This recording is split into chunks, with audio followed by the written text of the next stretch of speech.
ఆ 5 ట్రిలియన్ అసలు జోక్ అధ్యక్ష, వాస్తవంగా చెప్పండి సిల్లి. కనీసం ఏమన్నా పెద్ద చేయాలి కదా, ఎట్లయితే గట్లయితే యాందాకైతే గాందాకపోతాం కానీ కలనన్నా కనాలి కదా. Dare to dream. ఆ 5 trillion it self is very very less, తక్కువ. దానిలో ఇవాళ చేరుకున్నది 3.3 ట్రిలియన్. ఓన్లీ 3.3 ట్రిలియన్ దగ్గరనే ఉన్నది ఇప్పుడు ఇండియా. మరి ఏమైతుంది దేశం గతి?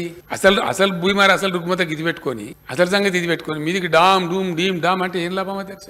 బట్టి నోరు గాయి లొల్లి 2 గంటల ఉపన్యాసం, సాయి సంసారి లచ్చి దొంగ వడిదే బొబ్బ. ఇది ఎవరు వనికొచ్చేదండి? ఎందుకు వనికొచ్చేది? ఒక మీనింగ్ఫుల్ గా గిట్లా కాదు గిట్లా వైఫల్యం అంటే ఒప్పుకోవాలి. తప్పది, తప్పు జరిగింది అని ఇది జరిగింది, సవరించుకుందాం, చెప్పండి మీ సలహా చెప్పండి అడగాలి. ఇంకా అట్లా గంభీరంగా ఆ 5 ట్రిలియన్ పెద్ద జోక్, అసలు చాలా పెద్ద జోక్ అధ్యక్ష. మరి ఇలా ప్రపంచ ఆర్థిక వ్యవస్థల గురించి మనం చూస్తే అమెరికా యొక్క ఆర్థిక శక్తి అధ్యక్ష, వాళ్ళ economy $25 trillion. Next China $18.3 trillion. తర్వాత Japan $4.3 trillion, Germany $4 trillion, India 3.4 trillion దగ్గర ఉన్నాం అధ్యక్ష. ఉన్నాం కానీ కథ డిఫరెంట్. ఇది దీని సంగతి ఇక్కడ దొరకదు. ఎక్కడ దొరుకుతుంది అధ్యక్ష? ఇది ఎకానమీ ఉండు వేరు. అసలు ఎకానమీ యొక్క దీని యొక్క అసలు కథ దొరికేది ఎక్కడ? పర్ క్యాపిటల్ దగ్గర దొరుకుతుంది అధ్యక్ష. ఎంత సైజ్ జనాభాకి ఎంత ఎకానమీ ఉందనేది పాయింట్. పర్ క్యాపిటల్ కాడిపోతే అసలు సంగతి బయట కరెక్ట్ జయారెడ్డి గారు. Per capital says the real story. దేశంలో ఒక విచిత్రమైనటువంటి పరిస్థితి అధ్యక్ష. చాలా విచిత్రమైన పోకడలు కూడా కొన్ని చూస్తా ఉన్నాం. కొన్ని వింత ధోరణులు కూడా అనేక సందర్భాల్లో వీఆర్ కమింగ్ అక్రాస్. అవి ఎట్లెందుకు జరుగుతున్నాయి, ఏంది అని ఆలోచించాల్సిన అవసరం ప్రతి ఒక్కరి మీద ఉంటుంది అధ్యక్ష. ప్రక్రియలో, ప్రజాస్వామ్య ప్రక్రియలో, జాతి నిర్మాణ రంగంలో పనిచేసేటువంటి ప్రతి వాళ్ళు కూడా దాన్ని తీవ్రంగానే ఆలోచించాలి అని చెప్పి నేను ప్రార్థిస్తా ఉన్నా అధ్యక్ష. ఏదో ఆషామాషిగా తూకిత్తా మైకిత్తా పార్టీ ఈ పార్టీ అట్లాంటి ఆ పార్టీ ఇట్లాంటి కాకుండా దేశంలో చెలరేగుతున్నటువంటి ధోరణులు, ప్రజల ఆలోచనలు, నెరవేర్చబడకుండా మిగిలిపోయిన ప్రజల యొక్క ఆకాంక్షలు, ఆశలు, మధ్యలో చెలరేగేటువంటి ప్రజల యొక్క ఆక్రోశాలు, వీటన్నిటి సమాహారంగా డెఫినెట్ గా ప్రజా జీవితంలో ఉండేటువంటి వాళ్ళు దీర్ఘమైనటువంటి తీవ్రమైనటువంటి ఆలోచన, చర్చ జరపాల్సినటువంటి అవసరం ఉంటుంది అధ్యక్ష. అట్లాంటి చర్చలకు వేదికనే ఈ పవిత్రమైనటువంటి దేవాలయం లాంటి శాసనసభ అని నేను భావిస్తున్నాను అధ్యక్ష. శాసనసభలు, చట్టసభలు దురదృష్టవశాత్తు సభలు జరుపుకుంటూ మాట్లాడు, సబ్జెక్ట్స్ ఇచ్చిపెట్టి ఇంకేందో మాట్లాడు, రకరకాల పెడదూరంలు కూడా శాసనసభలలో కూడా, ఈవెన్ పార్లమెంట్ లో కూడా కనపడతా ఉన్నాయి అధ్యక్ష. అది బాధాకరం. 75 సంవత్సరాల స్వతంత్ర దేశంలో ఈ రోజు కూడా ఎందుకు నేను ఆ మాట అంటున్నాను అధ్యక్ష? పెడదూరంలు, విచిత్రమైన ధోరణులు, పక్షపాత వైఖరులు ఎందుకు కనబడవలసి వస్తుంది ఈ దేశంలో? ఏం కారణం? తీవ్రంగా మనం ఆలోచన చేయాలి ఈ విషయంలో. ఇవి మిటిగేట్ కావాలి.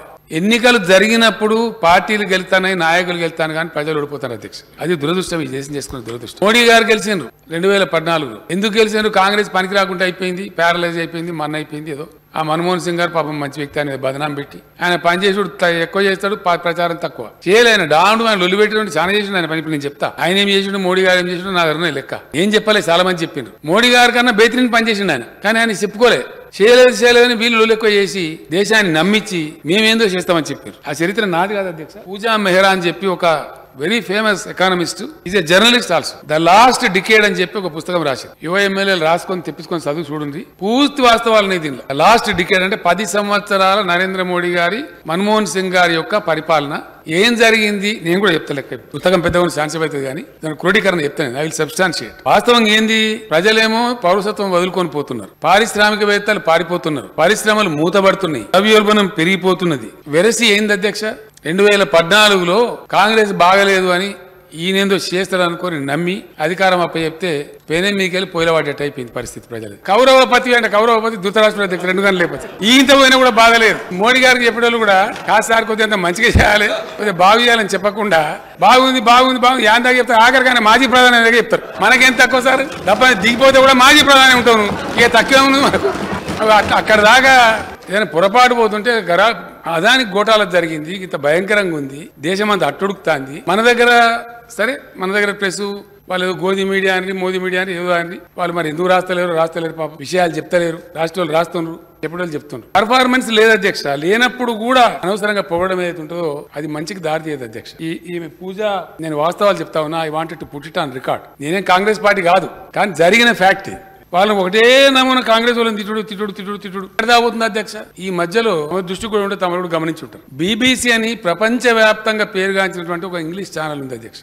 అది రేడియో కూడా వెనకటి నుంచి మషూరే ఉండే 150, 200 ఏళ్ళ నుంచి. టీవీ వచ్చినాక వాళ్ళు టీవీ కూడా పెట్టి, బ్రిటిష్ బ్రాడ్కాస్టింగ్ కంపెనీ అని చాలా పెద్ద ఫేమస్ ఛానల్. వాళ్ళు ఒక కథనం ప్రచురించారు. ఇక్కడ గోద్రా దాని మీద జరిగిన కాండ ఏదైతే ఉందో గుజరాత్ లో, దానికి సంబంధించి కొన్ని నిజాలతో ఉన్నటువంటి డాక్యుమెంటరీని తీసి చూపించారు. దాన్ని బ్యాన్. దేన్ని బ్యాన్? సుప్రీంకోర్టులో భారతీయ జనతా పార్టీకి చెందినటువంటి ఒక వకీలు అశ్విని ఉపాధ్యాయ ఆయన పేరు. ఆయన కేసేసిన అధ్యక్ష బీబీసీని ఇండియాలో బ్యాన్ చేయాలని చెప్పి. ఇంత అహంకారమా? బీబీసీ అంటే జీన్యూసా? నీ ఈడీకి బోడీకి భయపడటానికి ఇంత గంత అహంకారమా? ఎక్కడికి పోతుంది వాళ్ళ అహంకారం? అంటే ఎక్కడ ఆ ఉన్మాదం ఎక్కడికి పోతుంది అసలు? బీబీసీని బ్యాన్ చేయమని చెప్పి బీజేపీకి సంబంధించిన వ్యక్తులు సుప్రీంకోర్టులో కేసు ఫైల్ చేస్తే ఈ దేశానికి అలంకారం అధ్యక్ష. ఏమనుకుంటారు మన గురించి? ప్రపంచం ఏమనుకుంటది?